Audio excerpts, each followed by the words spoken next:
Yeah, settle down, alright. Hey, you at the back, you good? You good? Okay.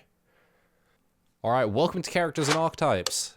So, one of the most exciting things about learning a new fighting game, for me, is choosing a character.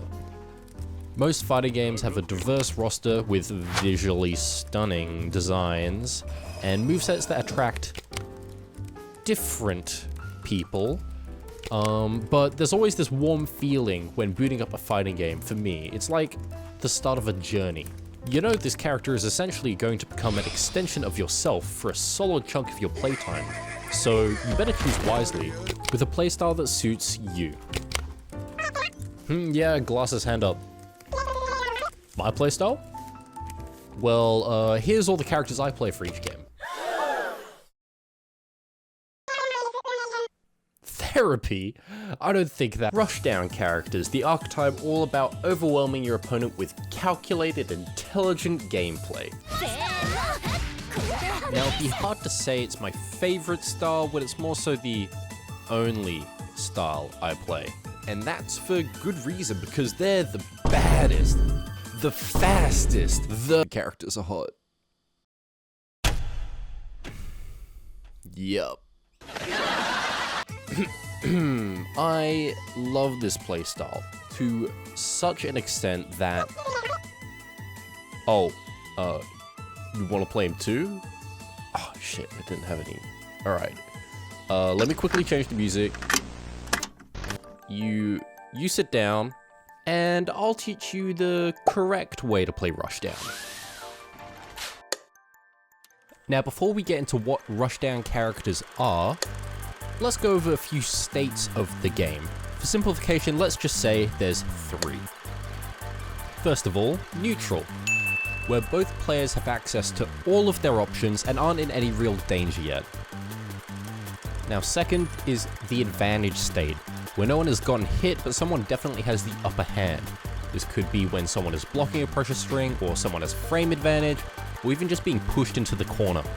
Being in advantage is ideal because you can force your opponent to make risky choices out of a limited number of options, while disadvantage fucking sucks.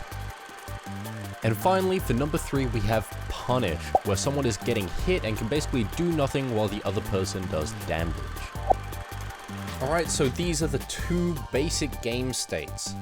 Huh, 2? Oh yeah, right, Rushdown characters don't do this. Okay, well, that's not true, but the mindset of a Rushdown character is, how can I keep my opponent in disadvantage or taking damage for as long as possible, right? This is your game plan. You don't want to give them room to breathe, or when you do, at least make it ambiguous.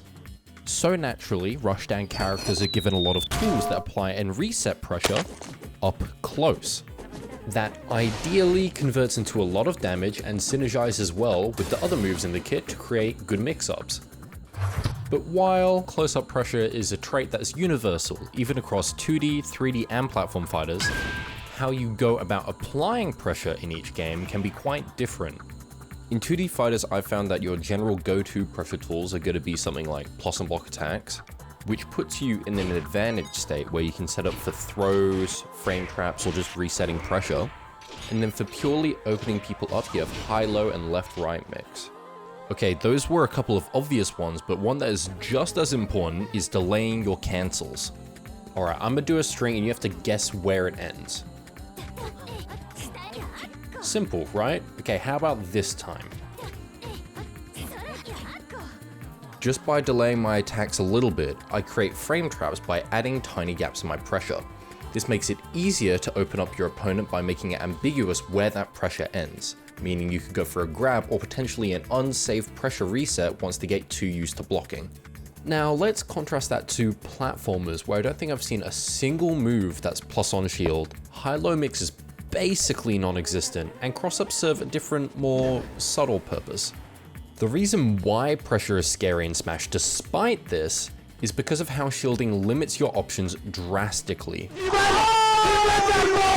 In Guilty Gear, you can do essentially anything out of block stun, while here you still have options, but they're limited and usually quite committal. making escaping pressure more difficult and safe on shield moves way scarier.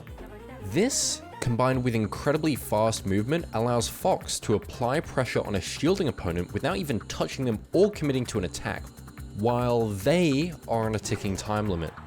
That's fucking scary. Oh, and 3D fighters? Ooh. Yeah, I just mash electrics until something works.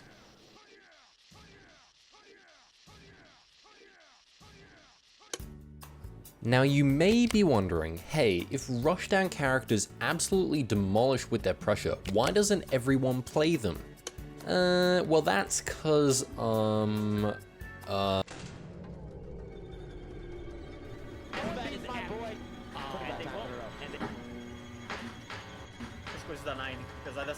Maybe I should just go sheep, man. Fuck Mark.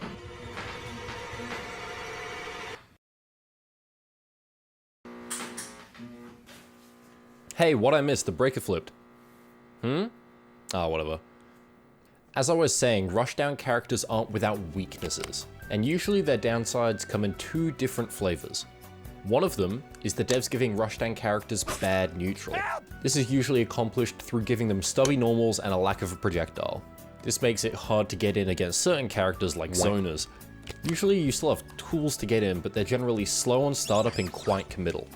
On the other hand, some Rushdown characters have really good neutral with the consistency of paper mache and or low damage to make up for it. And don't even get me started on defense, okay? Once we're getting pressured, there's nothing we can do except...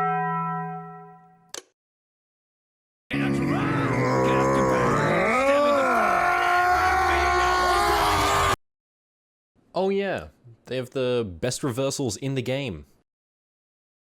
Use them.